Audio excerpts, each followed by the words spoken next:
नमस्कार, मैं देवेंद्र प्रसाद। प्रस्तुत हैं दोपहर समाचार। मुख्यमंत्री पुष्कर सिंह धामी ने सभी जिलाधिकारियों और नगर आयुक्तों को निर्देश दिए हैं कि वे अपने जिलों और नगर क्षेत्रों में प्रमुख स्थलों पर अलाव की व्यवस्था सुनिश्चित करें और जरूरतमंदों को कंबल और गर्म कपड़े उपलब्ध कराना सुनिश्चित करें। उन्होंने कहा कि पूर्व प्रधानमंत्री अटल बिहारी वाजपेयी की जयंती और सुशासन दिवस से इस काम को अभियान की तरह लिया जाए। उन्होंने कहा कि बेघरों के सर्दी से बचाव की समुचित व्यवस्था सुनिश्चित की जाए, कंबल और गर्म कपड़ों का पर्याप्त प्रबंधन किया जाए। ग्रामीण क्षेत्रों में एसडीएम और तहसीलदार की जिम्मेदारी होगी। इस काम में आम जन का भी सहयोग लिया जा सकता है। मुख्यमंत्री ने कहा कि अस्पतालों का भी अधिकारी निरीक्षण करें। शनिवार को मुख्यमंत्री धामी ने दून अस्पताल सहित देहरादून के विभिन्न स्थानों पर जरूरतमंदों को कंबल वितरित किए। मुख्यमंत्री ने घंटाघर के समीप स्थित रैन बसेरे व अन्य का भी औचक निरीक्षण किया। इस दौरान उन्होंने रैन बसेरों में रुके लोगों से मुलाकात की और उनका हालचाल जाना। मुख्यमंत्री ने रैन बसेरों की स्थिति की भी जानकारी ली। निरीक्षण के दौरान मुख्यमंत्री ने अधिकारियों को रैन बसेरों की स्थिति में और सुधार किए जाने के निर्देश दिए। साथ ही शहर में जगह जगह अलाव जलाने की व्यवस्था करने के भी निर्देश दिए। मुख्यमंत्री पुष्कर सिंह धामी ने देहरादून में सीमांत क्षेत्रों में आपदा प्रभावित महिला केंद्रित आजीविका प्रबंधन कार्यक्रम की शुरुआत की। इस मौके पर उन्होंने कहा कि वर्तमान में विकास योजनाएं उनके लिए बन रही हैं जिन्हें वास्तव में उनकी आवश्यकता है। स्वच्छ भारत, उज्ज्वला, हर घर शौचालय जैसी योजनाएं प्रत्यक्षतः आम जनमानस को प्रभावित करती हैं। मुख्यमंत्री ने कहा कि आयुष्मान योजना के संबंध में अस्पतालों को सख्त निर्देश दिए गए हैं कि किसी भी कार्ड धारक के इलाज में विलंब की शिकायत नहीं आनी चाहिए। उत्तराखंड सरकार आम जनमानस की सुविधा के लिए सरलीकरण के मार्ग पर चल रही है। हम अपने सीमावर्ती गांवों का विकास इस प्रकार करना चाहते हैं ताकि ये देश और विशेषकर हिमालयी राज्यों के लिए एक मॉडल बने। मुख्यमंत्री ने कहा कि सीमांत जनपद चंपावत को मॉडल जनपद के रूप में विकसित किया जा रहा है। उल्लेखनीय है कि एसबीआई फाउंडेशन, हैस्को तथा यूकॉस्ट के सम्मिलित प्रयासों से सीमांत क्षेत्रों में आपदा प्रभावित महिला केंद्रित आजीविका प्रबंधन कार्यक्रम के तहत राज्य के सीमांत क्षेत्रों में महिला स्वयं सहायता समूह के माध्यम से आजीविका स्वरोजगार के अवसरों को प्रोत्साहन दिया जा रहा है।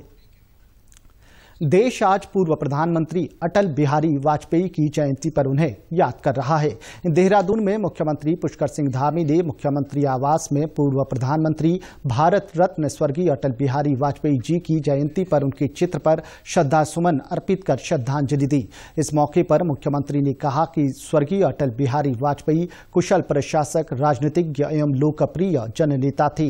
वे एक ऐसे महान वक्ता थे जिन्हें समाज के सभी वर्गों के लोग प्यार और आदर करते थे।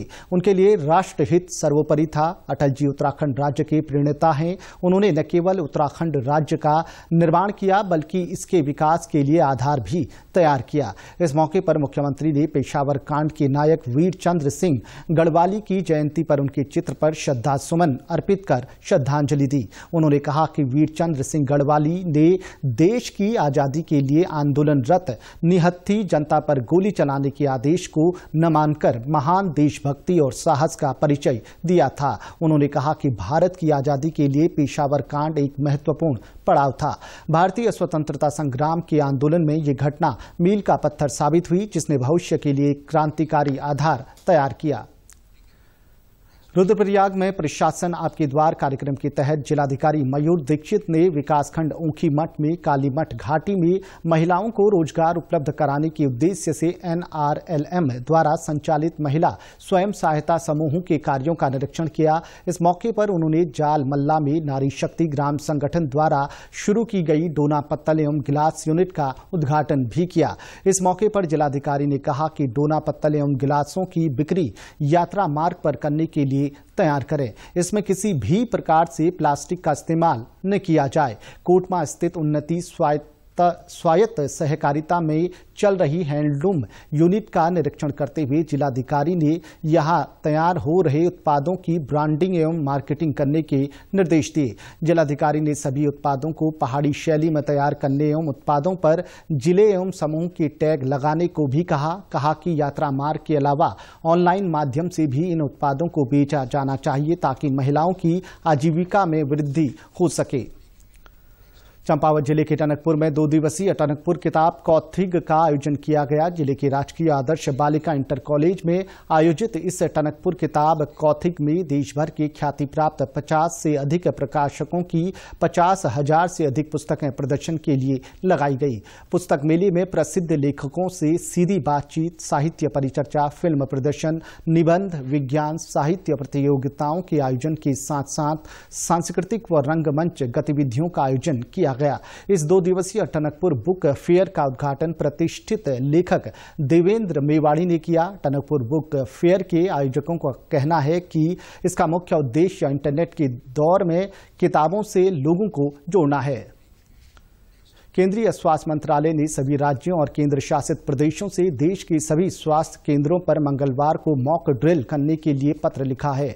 अतिरिक्त मुख्य सचिव, प्रधान सचिव और सभी राज्यों और केंद्र शासित प्रदेशों के स्वास्थ्य सचिव को लिखे पत्र में केंद्रीय स्वास्थ्य सचिव राजेश भूषण ने कहा कि इस अभ्यास का उद्देश्य कोविड प्रबंधन में तैयारियों को सुनिश्चित करना है। उन्होंने कहा कि मॉक ड्रिल के दौरान स्वास्थ्य सुविधाओं की उपलब्धता, बिस्तरों की क्षमता, मानवीय संसाधन जिनमें डॉक्टर, नर्स, पैरामेडिकल कर्मी शामिल हैं, उनकी उपलब्धता, तकनीकी और लाइफ सपोर्ट सुविधा युक्त एम्बुलेंस, जांच क्षमता और चिकित्सीय ऑक्सीजन की उपलब्धता पर विशेष ध्यान दिया जाए।